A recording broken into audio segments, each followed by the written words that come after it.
Welcome to Manage to Engage, the podcast from clearandopen.com, dedicated to the evolution of you because businesses grow when people do. Serving leaders, managers, and people who will be, helping you reach excellence in your work and achieve your personal goals at the same time. Sign up for the free course at clearandopen.com. Just asking open-ended questions of people changes their job in one way, because in every employee, there is the just tell me what to do person. And when you start asking open-ended questions, 90% of the time, it breaks that. It deconstructs that.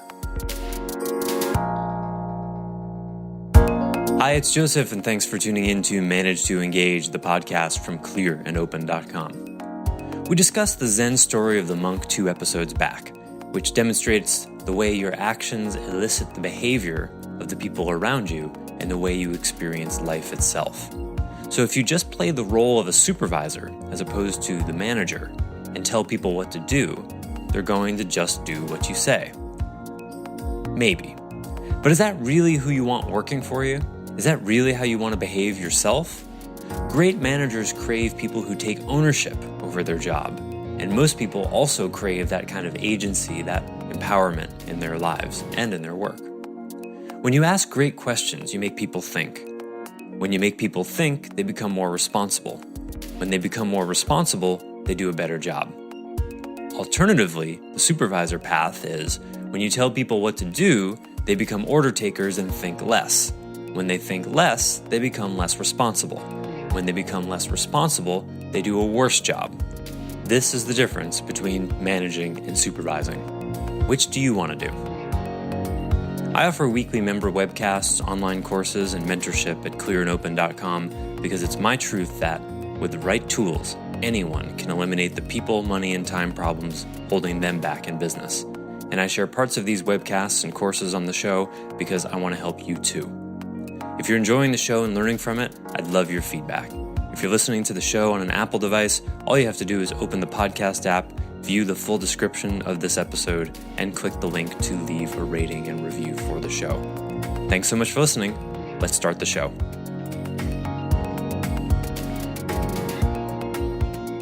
All right, let's talk about questions, the art of asking them. So, first of all, speaking of manager and supervisor, that distinction again, supervisors tell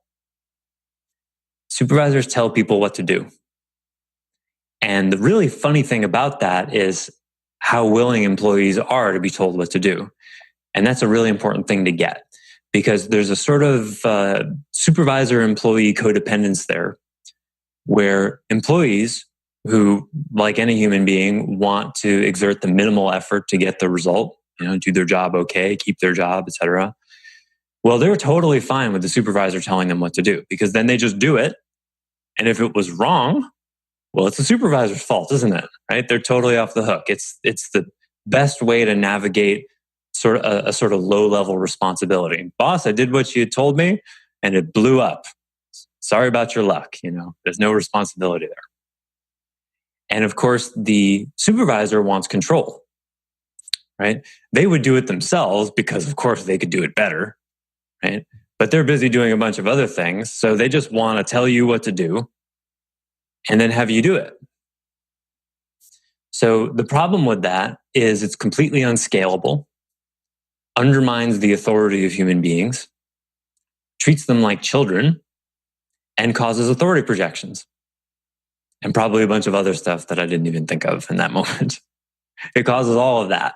When you treat people like children and tell them what to do, they will act like children.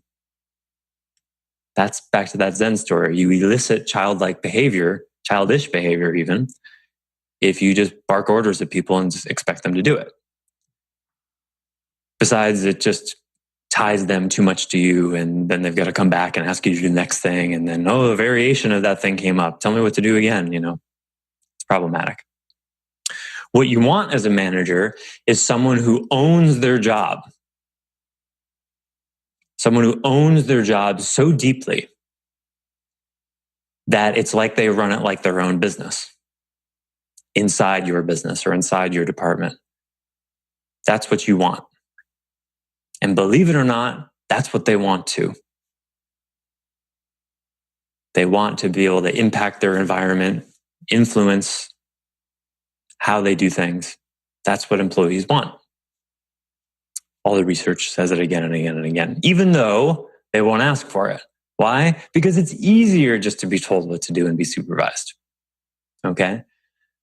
So, one of the ways to deal with this is to stop answering questions. When an employee asks you a question, don't answer it. Instead, you ask an open-ended question back to them that leads them to the answer that you would have given them. This is one of the most basic and simple things you can do. Now, basic and simple doesn't necessarily mean easy. This is a skill, it takes practice. So that leads us to one very important distinction that I think most of you know, but for the record, open-ended question versus closed-ended question. A closed-ended question can be answered with a yes or a no. An open-ended question cannot be answered with a yes or a no. Useful to know the difference. Generally speaking, open-ended questions are better for this kind of thing. There are cases where closed-ended questions are useful. For example, when you're trying to corner someone into making a choice or making a commitment because they're being squibbly. Did you or did you not see Mr. Johnson on the evening of February 28th? That's a closed-ended question that a lawyer will specifically ask to read into the record a yes or a no. And, when people don't want to commit one way or another. So whichever you're using, be clear about why you're using it. But for the most part, you want to ask open-ended questions because they make people think. They elicit the thinking process. So the employee comes to you and says, "Boss, we got this customer. They're all upset because they got an orange set of widgets instead of a blue set. What do we do?" And then that's that moment where the supervisor goes, I can get this employee out of my office and producing results in 10 seconds because I know this like the back of my hand. Okay, you're going to do this, you're going to do this, you're going to do this, you're going to do this. And then the employee leaves. Thanks, boss. What just happened? On the outside, you've been supportive. You've helped them out on a jam. They're able to rely on you. And they're happy, right? Good job, supervisor, right? In content, all that's true. In context, you just train them to not think for themselves, to rely on you anytime something out of the ordinary happens, and that your job is to make them feel good and give them answers, rather than think for themselves, grow up, take more responsibility, think on their feet, etc. A manager in that moment says, training opportunity. I could give them the answer in 10 seconds, or I could take 3 minutes and evolve this person and make them more valuable to themselves, the world, and this company. It will take longer. It's an investment. And that's the presence of mind you need to be able to do it. So then you can start with a question like, well, what would you do if I wasn't here? I don't know. That's why I'm asking you. Okay. But what are your ideas? Have a seat. What are your ideas about what you should do? And then they'll tell you. And then you could say things like, well, what do you think the impact would be of that thing? And this other thing. What other ideas do you have about what you could do? How do you think the customer feels right now? If you were them, what would you want to happen? And you may have in the back of your mind what the answers are, and you may be leading them through questions to what you want them to say. But what you often find is they'll surprise you and tell you things that you didn't even know were possible. That's the really cool thing about asking questions, because you create this space of I don't know that they can contribute into. And that's actually what they want. Isn't that cool? Even though they might say they don't, or they might bristle at it. Mm-hmm. Yeah, I mean, when people are challenged with a question that they don't know, or an issue that's confusing for them, very often the first thing they'll say is, I don't know. Don't accept the first or second, maybe even third, I don't know. You just sit there. What do you think we should do? I don't know. Okay, that's a great place to start. Don't rescue them or yourself from the discomfort of the I don't know. I don't know is a beautiful, wonderful place that was completely exercised out of us in school, because you get called on in your algebra class and you say, I don't know, you've now been humiliated, right? I don't know is bad in school. But in life, I don't know is amazing. Means you don't have any, you might not have any preconceived notions that would get in the way of a good solution. Yeah. Very well said. Sometimes the I don't know is exactly what's necessary on the way to the no. Not knowing is like a verb. It's sometimes not knowing is what needs to happen.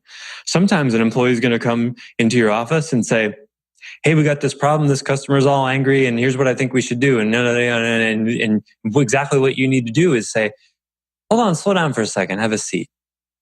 Let's not know about this for a second. Let's just not know. What if anything were possible here? What if we really don't know what's upsetting the customer? How could we find out? We could ask them. We could ask the customer what they want to happen. Hey, that's a great idea. Let's go to the customer hat in hand and say, how do we fix this? What would you like? And that might have never come out of the knowing of it.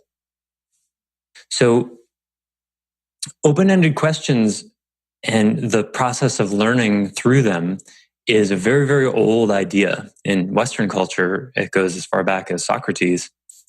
And in Eastern culture, further back than that. And so I'm a big fan of the Socratic method and eliciting. And Socrates, he kind of took it crazy far. I mean, this is how far Socrates took it. The assumption was that all information in the universe already existed within people. And he would demonstrate that by asking questions and showing that even there's this one, I forget, I think it was called the Meno, the Platonic dialogue, I think it was called the Meno, where some slave boy who was like 12 years old, he got the kid to be able to do like a geometry problem by asking questions. And that was proof of like, look, see, all I did was ask questions, but they were leading questions. So that's how far they took it. They thought that you could elicit tremendous amounts of information that people didn't actually know just by asking questions. And while I don't think it's true that all information in the universe is in any particular human being that is just waiting to be elicited, that's kind of absolute idea. A tremendous amount of knowledge and awareness and skill is waiting to be unlocked in people. And that's the power of it. In the most simplest way, in the most powerful way I know, just asking open-ended questions of people makes them think. First, it changes their job in one way, because the context of their job becomes thinking critically for themselves, working on stuff. Because in every employee, there is the just tell me what to do person who just wants to follow orders. And when you start asking open-ended questions, 90% of the time, it breaks that. It deconstructs that. And then a bigger version of them shows up. And you don't know who or what that's going to be. It's similar to what getting people out of chronic overwhelm does. The chronic overwhelm makes people dumb the same way being stuck in an order-taking mentality does. It's a very similar dynamic. So, and you can start this from the very beginning. Ideally, you do this in the interview. You ask hard, open-ended questions in interviews. What most people do in hiring interviews is they sell the job and do a whole lot of telling. this job requires someone who's really dedicated and hardworking and super responsible. Is that you? Yeah, good one. Instead, you want to ask them open-ended question after open-ended question that pushes them to the edge of their knowledge, edge of their comfort. And when you start to see tears in their eyes, then you're getting somewhere. That should be one of the hardest interactions you have with the employee, possibly in their entire career there. Unapologetically, because you want to see what they do when they're pushed up against the wall of their own unknowing. Do they open up and get curious, or do they ratchet down and get defensive? Are they bewildered, confused, but engaged? Or are they so uncomfortable they start talking about how maybe I'm not a good fit for working here? You can find that out in the interview. Wouldn't you rather find that out in the interview than 6 months into their having a job for you? You can do that. You just have to be willing to be perceived not well in the interview. But you can just tell them. When I used to hire coaches at eMyth, when we still had employees there, I used to say, the beginning of the interview, I would say, look, I know this is an interview and, I'm going to ask you questions and you feel like you're supposed to put your best foot forward and look really good and convince me how great a person you are. But that's not going to work here. What's going to impress me is your ability to articulately talk about your shadow, your weaknesses, and don't tell me it's because you work too hard or you're perfectionistic. I mean, really your weaknesses, what you're working on, what troubles you, what you don't like about yourself that you wish you could change, what you're afraid of you won't be able to do well in this job if you get it. That's what you're going to tell me about. And if you can't be anything less than raw, vulnerable, and honest, you're not going to get this job. So are you game? That was the first 90 seconds in the interview. And if we did the job well, they would be able to do that. About 1 in 10, 1 in 8 couldn't. But the way you write the job ad and the way you do the phone screening and all that stuff can make sure that you've got people who can actually handle that. Realness. And then once you've gotten through that, well, then you can be a really supportive, nice person because they're working on themselves and you don't have to supervise them doing it. You see, if you don't do that, then you're going to forever have to supervise following them around, making sure that they actually care about working on themselves and becoming a better person when actually they didn't have a real interest in that at all. Sort of like what they call in negotiation being upside down. Any questions so far? Is it important to have a textbook definition of the Socratic method, or is that really? Teaching via asking open-ended questions. Okay. How's that? Okay. It is a skill, and if you're not used to doing it, you're going to do it badly for a while. And that's where most people get hung up, because you may be a brilliant teller and a crappy question asker. But here's the thing. If you're a crappy question asker, it doesn't matter, like at all. Because if you ask a crappy question that doesn't go anywhere, you just ask another one. You're the boss, right? If you're in a boss situation, they're not going to be like, oh, sorry, time's up. You only got one question. No, they're still in your office. Okay, your question didn't go anywhere. Ask another one. Ask another one. Ask another one. So I've been coaching 16 years now, and I can get to places in minutes that used to take me months. For years, I look back and I go, oh my God, I can't believe how long a path I would take. Trying to ask, well, what about this? And do you think that? And it's the art of asking a question is getting as straight a line as possible to where you want them to get to without telling.